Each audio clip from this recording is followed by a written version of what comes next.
الحمد لله رب العالمين، والصلاة والسلام على المبعوث رحمة للعالمين سيدنا محمد وعلى آله وصحبه أجمعين، وبعد. مشاهدي الكرام، سلام الله عليكم ورحمته وبركاته. نتابع اليوم حديثنا عن وسائل تحقيق السلام النفسي للإنسان المسلم. وأقول بداية: من الأمور التي تحدث للإنسان الكثير من القلق والاضطراب كثرة وقوعه في الذنوب والمعاصي، الأمر الذي يحزن الإنسان إلى الحد الذي يدفعه في بعض الأحيان إلى اليأس والقنوط. ومن هنا كان لابد أن نبين أن علاج هذه المشكلة يتمثل في إجراءين: الأول إجراء وقائي، والثاني إجراء علاجي.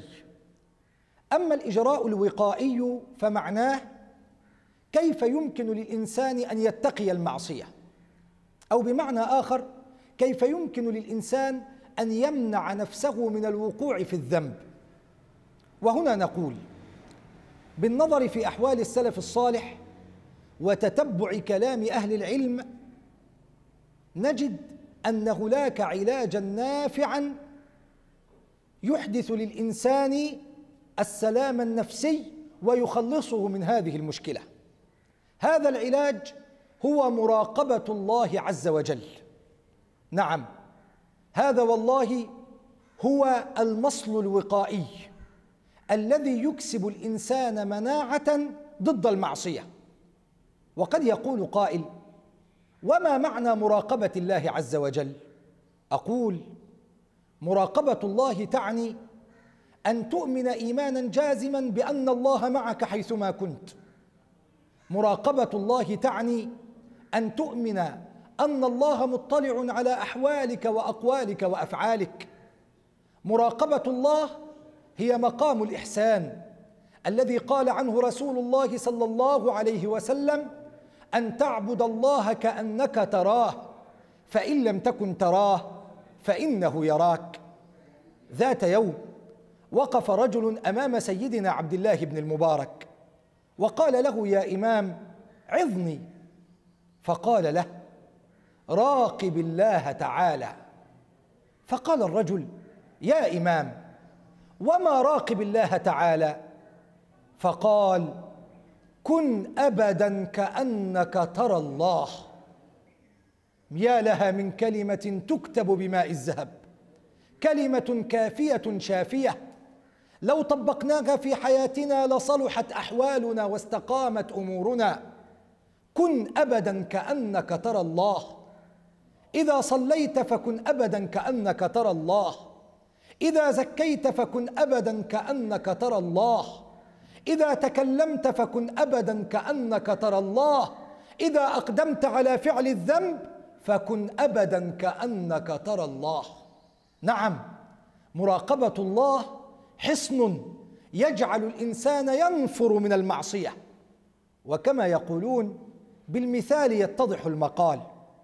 يروى أن سيدنا عمر بن الخطاب رضي الله عنه وهو أمير المؤمنين كان في سفر، فمر بطريق جبلي، فصادف غلاما يرعى قطيعا من الغنم، فقال له سيدنا عمر: بعني شاة من هذه الغنم يا غلام.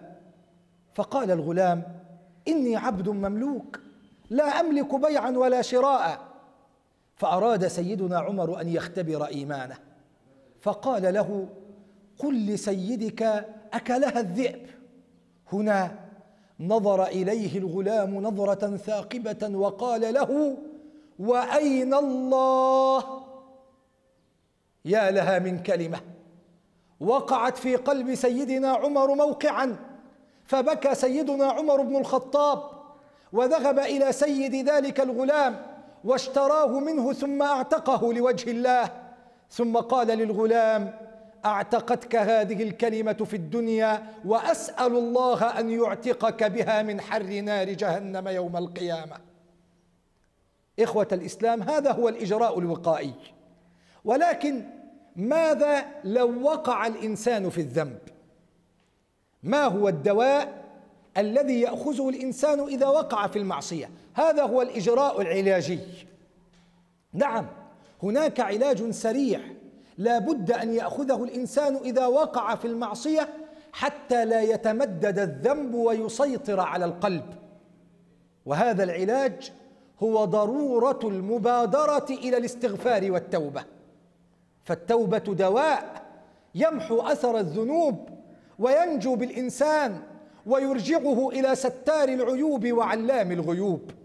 ومن هنا حث الشارع الشريف على ضرورة أن يبادر الإنسان إلى التوبة إذا وقع في الذنب والمعصية.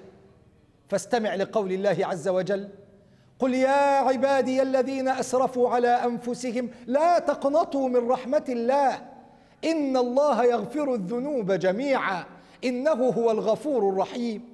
ويقول تعالى في الحديث القدسي: يا ابن آدم إنك ما دعوتني ورجوتني غفرت لك على ما كان منك ولا أبالي.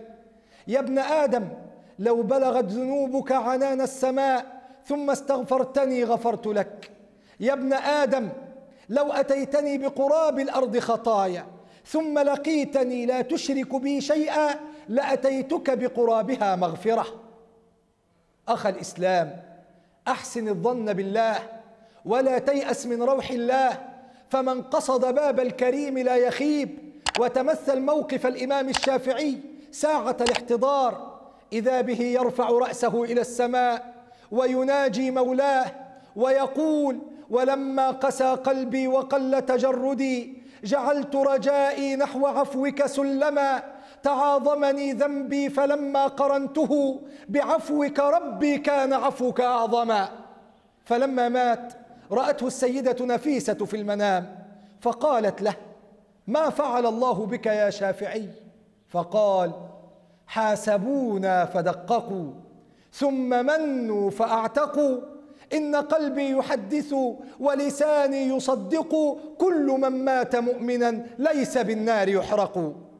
نسأل الله العلي القدير أن يجعلنا من التوابين المتطهرين وأن يحققنا بمقام المراقبة، إنه ولي ذلك والقادر عليه. وصلى الله على سيدنا محمد وعلى آله وصحبه وسلم.